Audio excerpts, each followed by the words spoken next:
I never really considered myself an overthinker, but I did think that every detail mattered.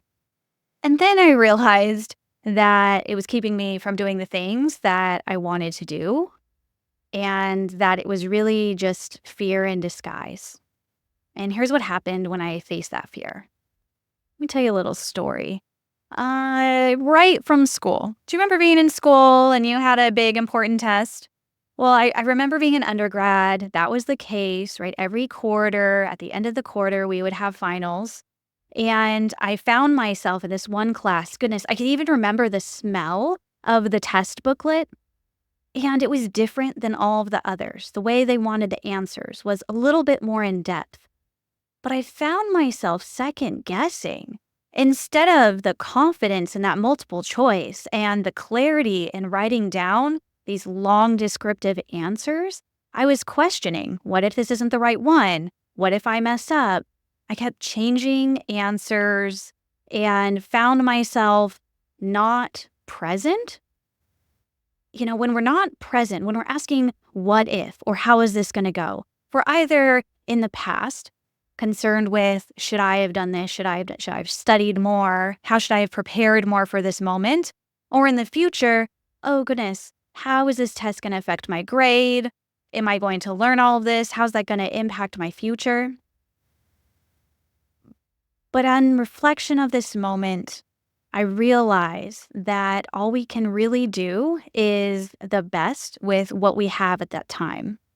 And I do recall in many of those moments in undergrad, I would look at the clock, say it was an hour test. I would know, you know what? By the end of this hour, I'm going to be here sitting. I'm going to be alive. I'm going to be okay. So let's stay present and do the best that I can.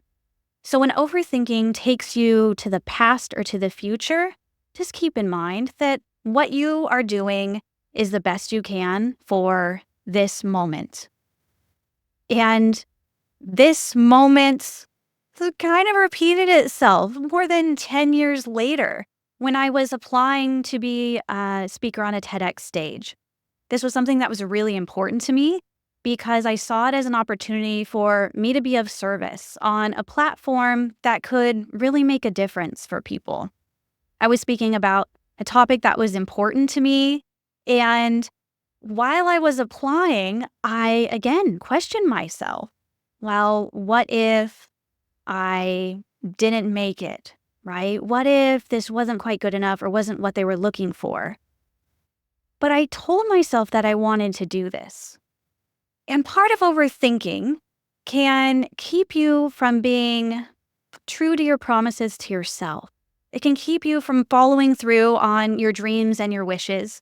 This self-accountability, doing what you say you're going to do. Overthinking can really get in the way of that. So it was when I realized that I can keep this promise for myself. I can show up. I can pause, stay focused on the topic at hand, complete the application, and as it turns out, speak on a TEDx stage. And that really reminded me that if I can keep these promises to myself, I can make things happen that I never thought were possible and do it in my own way. I brought this in my life. Even this past weekend, I was having an event at my house, and it's happening all over where I'm living. There are different artists presenting their work, and I happen to be hosting one of these. And different artists do it in different ways, right? The host set up your entrance space, or you add decorations, or anything that's like seasonal or whatever it is. There are so many ways to do this. And I kept reminding myself of that because I was also adding so many more things to the to-do list, right? The overthinking, say, oh, I don't know if this type of decoration is going to be enough. Or should we have snacks? Should we have booklets? Should we have images, a sign-up page, raffle? All of these things in my mind, right? When you're producing an event like this. Then I realize, okay, let's take a breath. And realize that this is something that is uniquely and genuinely and authentically mine, right? No one else is going to produce or present or create something how I do. And in that sense, it means that I can do whatever I want. When there are so many ways to do something, you can do it your way. And if you pause that overthinking and come to your center, what feels good, was an expression of yourself, you can, again, do the things that you want to do. And, all of these lessons along the way have taught me to trust myself. It's this big T trust.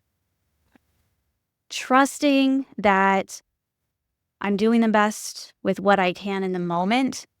Trusting that I can keep my agreements and promises with myself. I can follow through. Trusting that there are so many ways to do something, and the way that I do it is going to be authentically me. And the same can be true for you. So when you find yourself overthinking, give the pause. Give the pause to stay in the present moment. The reminder that yes, you can trust yourself. You can be accountable to yourself and those around you. And that pause to remind yourself that you can complete something, take that action, build your business, share your offer, throw that event, complete the exam, whatever it might be, do it in a way that is fitting for you in that moment. That is facing the fear and flipping it so that you have trust. Now, I hope that you're able to bring some of this trust in your own life. Know that when you're having that overthinking come up, consider where the fear might be. When you do that, there may be beautiful lessons along the way, and some magic might even happen. It can open the door to doing more, feeling more, and being more than you ever thought was possible.